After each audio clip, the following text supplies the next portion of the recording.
Viceministro, ¿cómo está? Bienvenido a La Razón Radio. Antonio y Rubén, les saludamos. ¿Cómo está Antonio? También Rubén, ¿Cómo saludar está? desde La Paz el Alto a nuestra audiencia que está en todo el territorio nacional y más allá de nuestras fronteras. Viceministro, estamos muy preocupados en La Paz por esto del humo.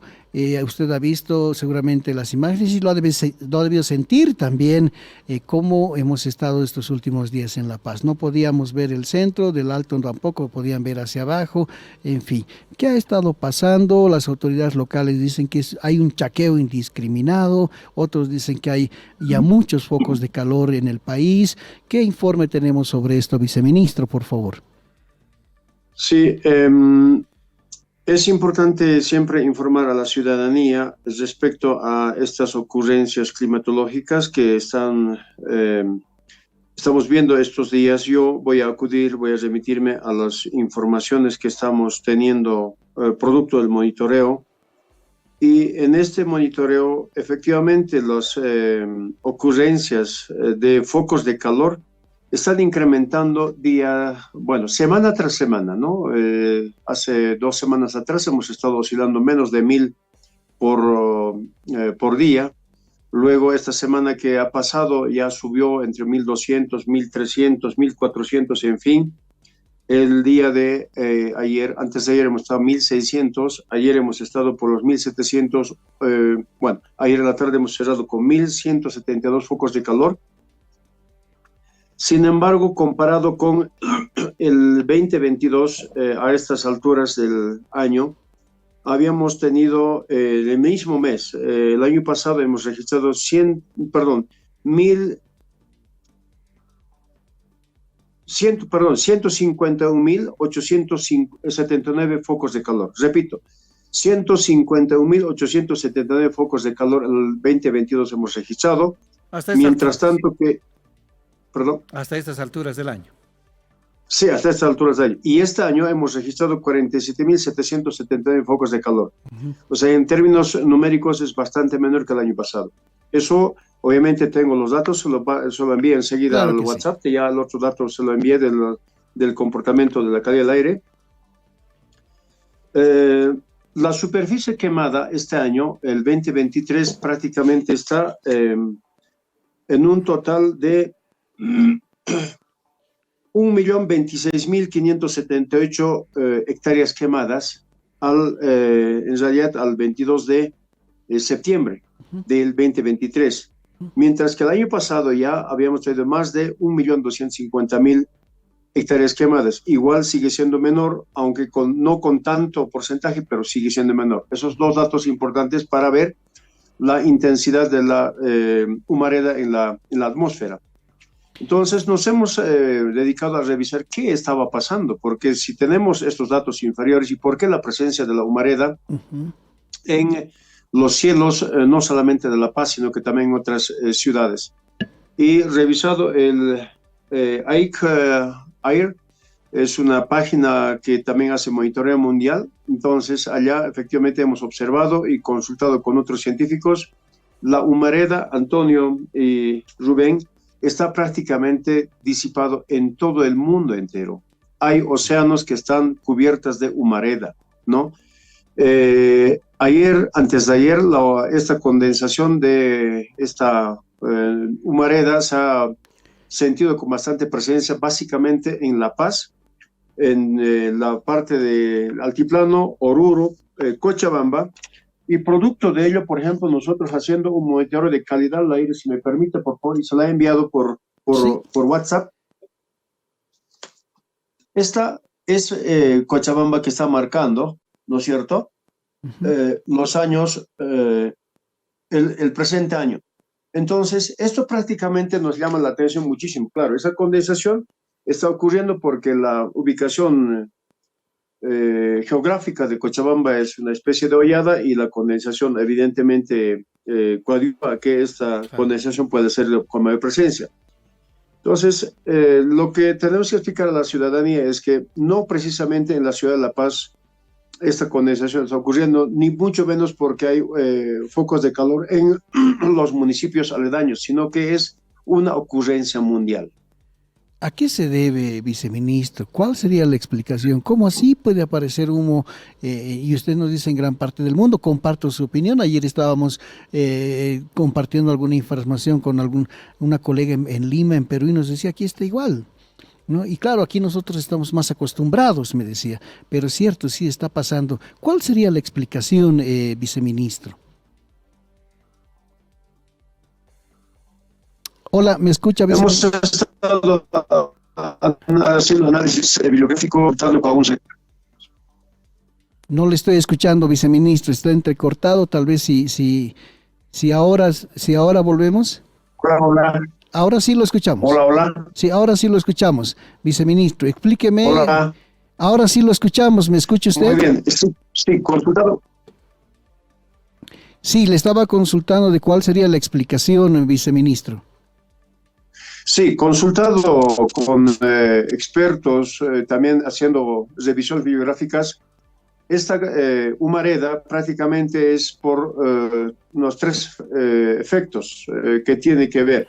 Uno es el calentamiento global, que está obviamente ayudando a esta condensación, pero por otra parte hay ocurrencia de incendios en otras partes del mundo con alta descarga de humareda, la cual obviamente ha hecho de que la atmósfera esté lleno de esta polución, y la corriente del aire va llevando en cursos distintos a esta humareda. Entonces, producto de esta corriente de aire es que muchas ciudades se han visto sorprendidos en sus cielos con la presencia de esta humareda. Esa es la que está marcando la mala calidad del aire en algunas ciudades que ni siquiera han provocado incendios o ninguna humareda. Viceministro, ¿y en el país hay incendios en este momento? Ayer, antes de ayer, tuvimos en Porongo un evento, pero creo que fue el único. ¿Hay reportes de incendios en el país, algunos tal vez graves o leves? ¿Qué reporte tenemos, viceministro? Incendio de magnitud no tenemos, sí tenemos presencia de focos de calor, como dije hace un momento atrás. Tenemos al día de ayer cerrando la jornada con 2.172 focos de calor. Estos focos de calor son la expresión de la sensación del calor, de la temperatura, cuya temperatura es captada por una sensación de sensores satelitales, y esto es registrado como foco de calor. Entonces, estas ocurrencias efectivamente están habiendo, seguramente son manejos de algunos agricultores en algunos chacos, a pesar de que está prohibida ya por disposición de ABT el manejo, es decir, el manejo de fuego en el chaqueo agrícola, sí, pero todavía está ocurriendo, y por eso nuestra recomendación a la población en general de que evitemos todo tipo de chaqueos, porque coadyuva al calentamiento global, coadyuva también en lo que es la mala calidad del aire, porque va eliminando a la atmósfera esta humareda, y eso es lo que no queremos respirar, porque todos queremos respirar un aire limpio. Además, la recomendación del sector salud ha sido siempre también tomar todas esas previsiones. Viceministro, si me permite volver a sus consideraciones anteriores, si bien, digamos, usted dice que es una ocurrencia mundial esto de la humareda aquí en La Paz, en el altiplano o en todo el país, ¿hubo antecedentes o hay antecedentes en relación a este mismo fenómeno en años anteriores? Bueno, revisados los datos históricos, efectivamente, al parecer esta es la única etapa en la que la humanidad está pasando por esta situación, y producto de ello ya hay declaraciones inclusive de muchas autoridades de carácter mundial que están señalando de que ya estos tiempos están en etapa de ebullición. Y eso nos tiene que preocupar. Ebullición ya es hervir, ¿verdad? Estamos en esa etapa, ya no solamente es cambio climático, ya no es calentamiento, ya no solamente es crisis climática o catástrofe, sino que ya prácticamente esos son los términos que hablaron, y eso nos tiene que preocupar. Entonces, si esto se está hablando por primera vez, obviamente que en nuestros medios también estamos viviendo esta situación, lo que nos tiene que, obviamente, generar una serie de acciones y medidas que tenemos que adoptar para evitar de que seamos dañados por estos fenómenos climatológicos que es altamente superior a la humanidad.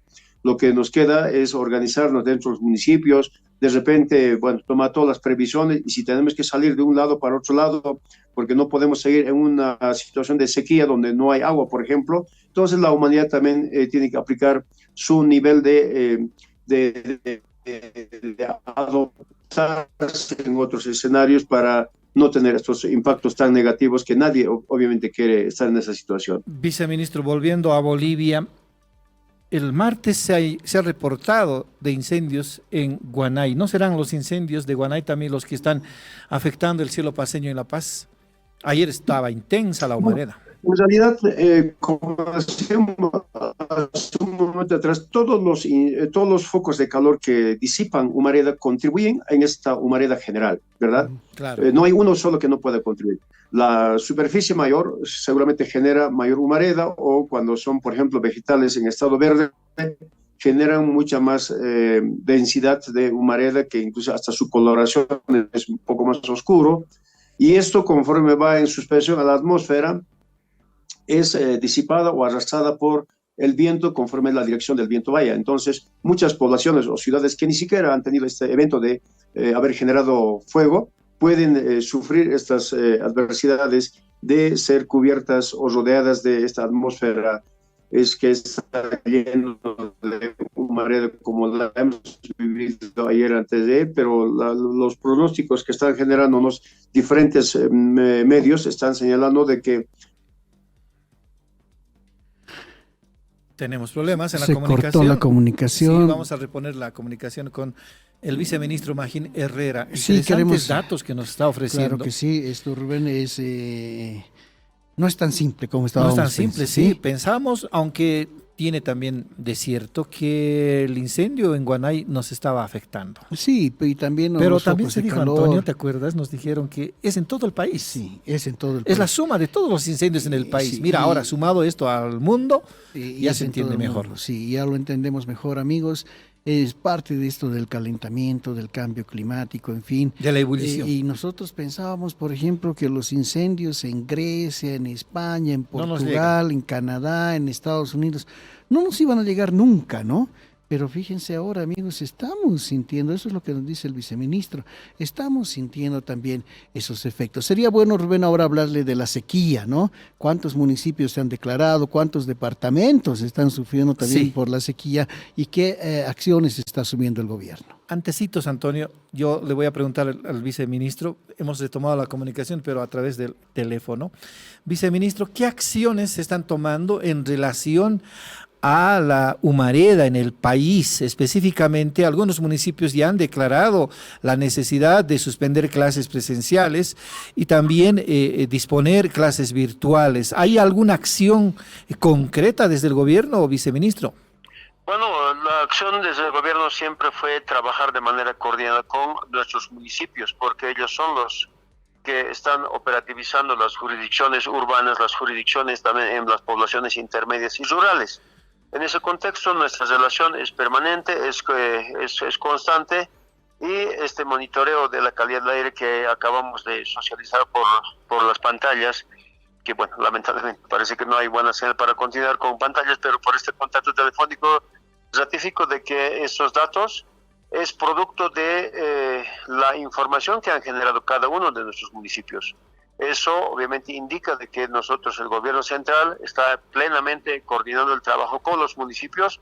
Por tal razón es que los municipios están adoptando ya las recomendaciones que les compete en sus jurisdicciones. Algunos probablemente irán recomendando, por ejemplo, yo no soy la autoridad, pero se pone un ejemplo, usar los barbijos a través de la consulta con su sector salud, etcétera. Otros probablemente irán recomendando otro tipo de acciones que obviamente todas estas recomendaciones serán para el cuidado de la ciudadanía.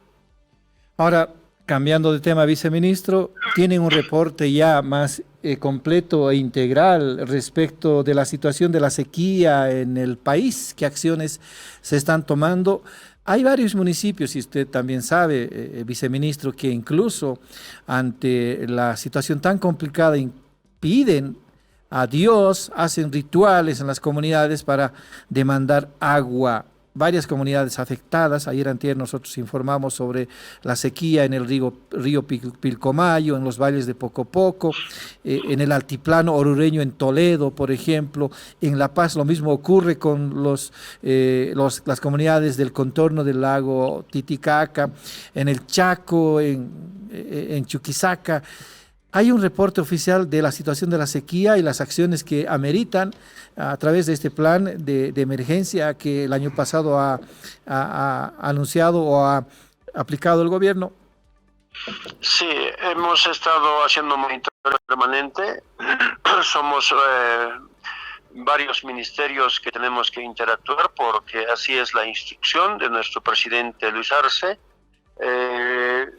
Además responde también obviamente todas estas instrucciones y estas acciones a la política nacional, a la política de gobierno. Estamos trabajando el Ministerio de Medio Ambiente y Agua por su lado, también en coordinación con el Ministerio de Defensa y a su vez con el Ministerio de Desarrollo Rural y Tierras. Esto fundamentalmente en la parte operativa, pero esto está interactuando con otros ministerios, así como el Ministerio de Desarrollo Productivo, etcétera. Y los 19 municipios que estamos registrados como altamente afectados o declarados en estado de desastre hasta la semana pasada, han ido incrementando. Al día de ayer hemos constatado de que son ya 48 los municipios de los 340 municipios que tiene el país. Entonces, obviamente, esto quiere decir que está incrementando, los números nos dicen eso. En algunos otros casos, no siempre todo el municipio está declarado en emergencia ni en desastre, pero una parte de sus comunidades han sido afectadas en lo que es agricultura o en algunos casos en ganadería o en algunos casos en ambos casos, ¿no es cierto? Tanto agricultura y ganadería. Entonces, esos datos obviamente pasan a ser las estadísticas que va recogiendo el Ministerio de Desarrollo Rural y Tierras. Por lo tanto, estos datos también tienen que ser manejados de esa manera para su atención. ¿Esto qué implica? Implica de que tanto los datos cuantitativos que ya están arrojando los municipios, también los datos, la información cualitativa que está arrojando los municipios, va a coadyuvar para la elaboración de un plan, de un nuevo plan que va a ir elaborando el gobierno central y seguramente vamos a ya construir esto para luego implementar a nivel nacional. El año pasado ha habido una experiencia donde estos datos nos han servido como herramienta, como insumo, y la cual ha permitido construir un plan plurinacional de reacción ante eventos de la sequía, y se ha atendido con un monto superior a los 122 millones de bolivianos, teniendo un alcance de atención a 293 municipios en todo el territorio nacional. Entonces, estas experiencias yo creo que son bastante buenas, absolutamente aprovechables, tanto desde el nivel municipal, desde el nivel departamental y nacional. Cuando un municipio o cuando alguna otra gobernación se declara en estado de emergencia o estado de desastre, obviamente también sus recursos propios, sus recursos económicos financieros, también tendrían que ser movilizados para atender a estos sectores las cuales están generando estos riesgos, ¿no es cierto? Entonces, todo va a ir trabajándose de manera íntegra y eso nos va a ayudar para sobrellevar, porque finalmente todos tenemos que unirnos frente a esta adversidad climatológica que nos toca vivir a esta generación de la humanidad. Así como usted, yo y todos estamos sorprendidos, porque probablemente esto no era el deseo nuestro, pero estamos heredando, ¿no? Producto de una convivencia no tan armónica de nuestros antepasados que ha generado de que el ambiente se vaya calentando paulatinamente, y estas son las consecuencias que tenemos que pagar, que no es culpa de ningún gobierno subnacional, ni nacional, ni nadie, sino que es una cuestión que la propia humanidad lo ha provocado y tenemos que remediar en esa dimensión también. Viceministro, hace 2 semanas la gobernación de Oruro ha declarado a 29 municipios en emergencia. Similar situación debe ocurrir en otros departamentos. ¿Qué tienen que hacer en las alcaldías para declararse en emergencia y en su momento acceder a recursos para paliar la situación ante el Tesoro General de la Nación o a esta política implementada por el gobierno del plan de emergencia contra la sequía? No, lo primero que tenemos que evitar es eso precisamente, que no mirar primero la ayuda, con el pretexto de o con declararnos en emergencia. No ese es el propósito, no, sino que tenemos que responder a una realidad, que si efectivamente hay desastres, pues la remediación no tiene que venir seguramente de un solo sector, sino que tendría que ser accionado con una participación multisectorial, es decir, de diferentes niveles de gobierno, porque resulta que cuando algunos lo hacen, así como usted lo decía, puede que lo hagan intencionalmente para sacar ciertos réditos, y eso no es el camino, ¿verdad? Yo le pongo un ejemplo claro y una experiencia real que la he vivido el año pasado. Resulta que había un rumor de que el río Pilcomayo estaba contaminado, etcétera, y movieron a la población Huenayec, ya en aquel sector de Villamontes. Bueno, allá los comunarios se han movilizado y han dicho huelga, bloqueo, etcétera, porque nos declaramos en emergencia porque el río estaría contaminado, y así nos dijo el gobernador. Por lo tanto, el gobierno central tiene que bajar y tiene que remediar, tiene que reponernos porque no tienen nada que vender, los pescadores ya los pueden vender. Yo las hice, pues solicité a diferentes instancias, hicimos estudios laboratoriales, 2 universidades participaron, se ha descartado absolutamente esos rumores de contaminación porque los profesionales, los científicos bolivianos han hecho el estudio, totalmente descartado. Y luego dijeron, aclararon, ¿no? Sí, nosotros nos estuvimos declarando en alerta naranja y alerta roja porque el gobernador nos dijo que nos declaremos en eso para sacar indemnización al gobierno central. Esa afirmación lo dijeron capitanes, o sea, dirigentes principales originarios de aquel sector de Huanayque. ¿Qué le parece? Entonces hay también esas intenciones, ¿verdad? Esto es lo que tenemos que evitar desde estos niveles. Viceministro, ahora usted nos decía que se está trabajando ya en un nuevo plan. ¿Para cuándo este plan, no? ¿Será mejor tener ya un plan ya con anticipación, tomando en cuenta que la sequía se va a prolongar? Estamos sufriendo este problema desde abril del año pasado y este plan nuevo seguramente va a implicar la disposición de al menos 122 millones en relación a la experiencia de 2022. ¿Para cuándo este plan, viceministro? Mira, estamos, bueno, ¿qué es lo que nos regula en este caso para hablar de sequía? En este caso lo que nos regula, el termómetro regulador es la época de siembra, ¿verdad? La época de siembra que viene correlacionada con la temporada de cosecha. Todavía en el altiplano este es el inicio de la siembra de tubérculos, ¿verdad? Entonces, entre octubre hasta, bueno, mediados de noviembre todavía sigue siendo siembra de tubérculos, oca, papa, en fin, y así sucesivamente en los valles y en el oriente. Esa es la temporada donde ya uno siente si hay o no hay la presencia de la humedad requerida, ¿no es cierto? Entonces, creo que estamos en el tiempo preciso para poder ir construyendo, por eso nosotros no nos hemos precipitado tampoco, porque elaborar un plan sin los datos totalmente plenas, que no tenga un alcance general, no estaría bien elaborado. Entonces, estos datos que están viniendo nos van a permitir construir este plan. Yo estimo que unos días más lo vamos a tener y vamos a hacer conocer al país, porque estamos todavía en su momento hablando en términos de agricultura, siembra, ganadería. ¿Y el presupuesto que podría disponerse para este plan, viceministro, será el mismo del año pasado? Presumir sería error, porque los datos que van a ir construyendo el plan es la que va a ir determinando el presupuesto requerido. La magnitud de la información cuantitativa y cualitativa es la que va a ir construyendo de por sí los presupuestos requeridos, seguramente algunas tecnologías o técnicas requeridas. Eso lo va a ir arrojando en la construcción del proyecto mismo.